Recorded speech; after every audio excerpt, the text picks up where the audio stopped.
The Buzz with Jess Lujan. We're back with Dr. Underwood. Of course, we're talking this second episode on political self-determination with President of the University of Guam, Dr. Robert Underwood, former delegate, Guam delegate to Congress as well.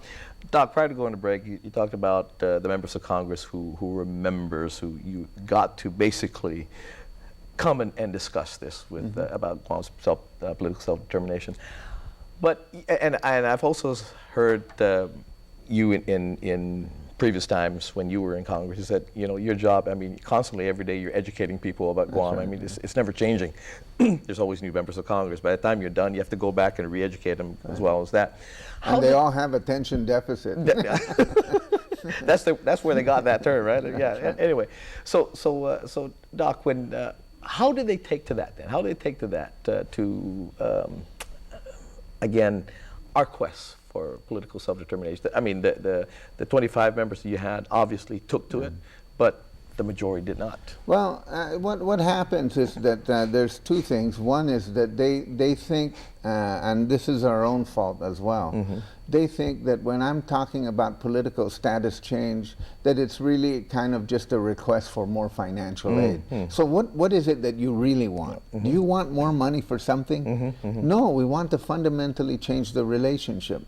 What's wrong with the relationship? We give you everything, you don't pay taxes. And not paying taxes is really a big part of their thinking. And you know, it's hard to explain here at home that when people in Congress, get elected to Congress, when the average American votes for their member of Congress or they vote for their political representation, their number one issue is taxes, how to spend it and how to collect it. And then when you get to the case of Guam, and they're not collecting it, and we're spending it, they're saying, what could be possibly wrong with that relationship? Pretty good deal, yeah? Pretty good deal. Why are you complaining about it? So that's always the kind of the subtext of that. So it's a very, so getting into the weeds of that is very difficult because they have a mindset on that. Remember that people get elected and diselected on the basis of their tax position. So what member of Congress is going to go out on a limb and say, the people of Guam who don't pay taxes deserve more? Yeah.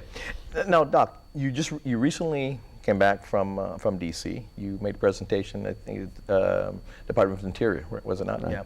Yeah. And you come back and you said, hey, look, this has to be taken up, not necessarily go through the congressional route, but this needs to be championed by the administration, whoever the administration may be.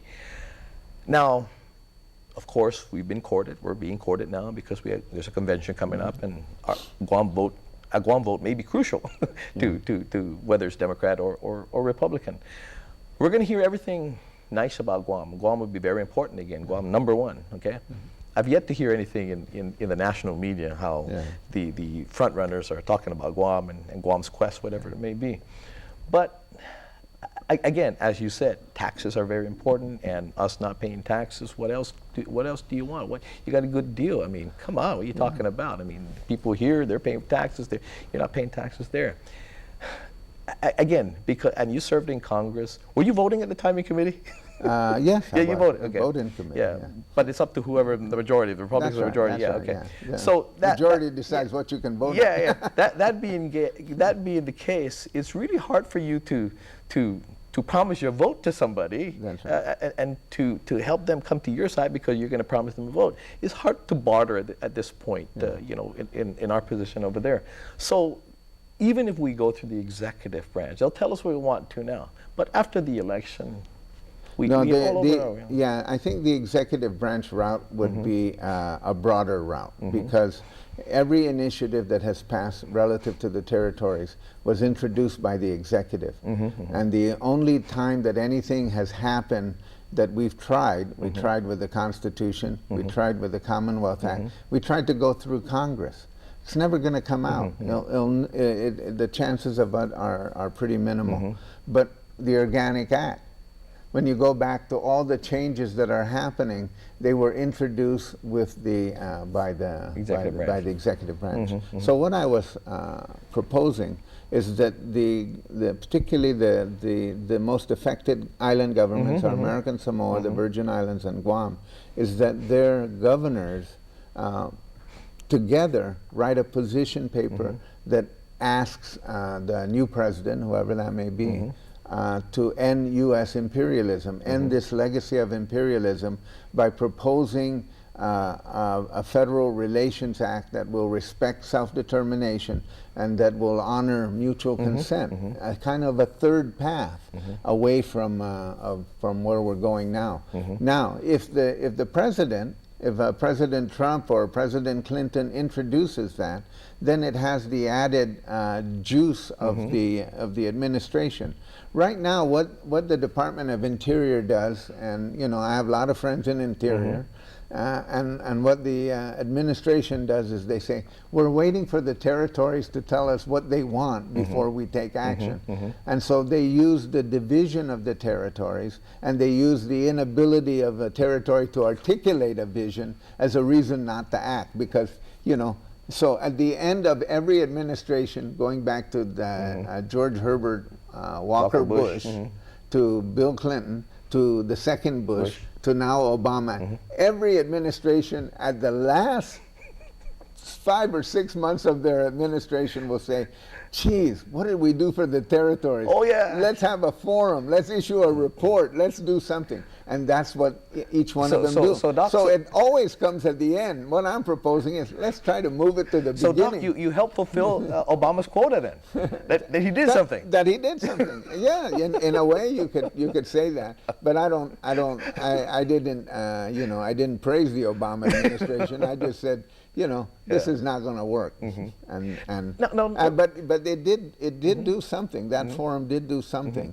Is that it clarified, and what Esther Kiaina did was she brought in the State Department. So the State Department attorney clarified that the United States has responsibilities at the UN. Now that's the first time I've heard that at an Interior forum. And she brought in the Interior attorney, who characteristically said, you know, territories have no rights except what Congress gives them. You know. And that leads to my next question here, Doc, is this.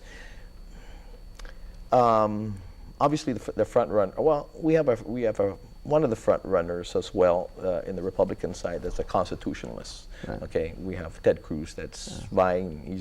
He's saying that of course Donald Trump's not going to be the nominee. I don't know if Ted Cruz would make a better one as well. You know, constitutionalists at this point, a U.S. constitutionalist, scares me. Obama's a constitutionalist as well. Yeah. But when you read the essence of the founders of the Constitution, when they wrote the Constitution, they did not necessarily have the territories in mind in writing the Constitution and taking over and colonizing. I mean, as a matter of fact, they wrote the Constitution because they were colonized. They wanted the independence for that. So a constitutionalist will have to read what the forefathers have written and are not necessarily good for us. Well, yes and no. Okay. So if we really follow that logic through, then you would have to introduce a constitutional amendment to, you know, which the chances of that are pretty minimal of succeeding, because you'd have to go through state legislatures. But the other part is that the insular cases gives a grant of authority to Congress to do basically what it wants in the territories. In other words, if Congress wanted to pass a mutual consent provision in the relationship with the territories, it could do that. If it said that it is in the national interest to allow an election of indigenous self-determination, it could do that. That's how the Hawaiian Homelands Act was created. The Hawaiian Homelands Act was created in the territory of Hawaii by the U.S. Congress because it said it had a compelling state interest to give away public lands to Hawaiians. But Doc, why would the federal government consent to a mutual consent clause if you've already got if you've already can do what is that you can do, okay? Now, if we're starting all over, we're courting the U.S. government to come here and say, hey, we need to have a mutually consenting clause here. Well, of course, we have to both sit down. But if you can already, and if you're already the boss, why now would you try to give up some of that power? That's because if your initiative is to end U.S. imperialism, see, so it is constitutionally, at a broader constitutional level, what we have on the kind of government we have in Guam and the Virgin Islands is un-American. It's un-American. It's not the only legitimate form of governance is consent of the governed. In this case, we have no consent of the governed. It is classically un-American and imperial. So legally, it is those things. So if the U.S. government wanted to end that, if there was a far-thinking president who said, well, yeah, that's interesting, we can wipe the slate clean, we can tell the world we ended our last vestiges of imperialism by taking care of creating a process whereby the Virgin Islands, American Samoa, and Guam could resolve it, it would be a feather in their cap. But I'm not saying it's easy, but I can tell you that that's easier route than going through Congress. You know, Congressman, I've got a new slogan for the license plate. Very un-American, American territory. Gotta take a quick break. Be right back.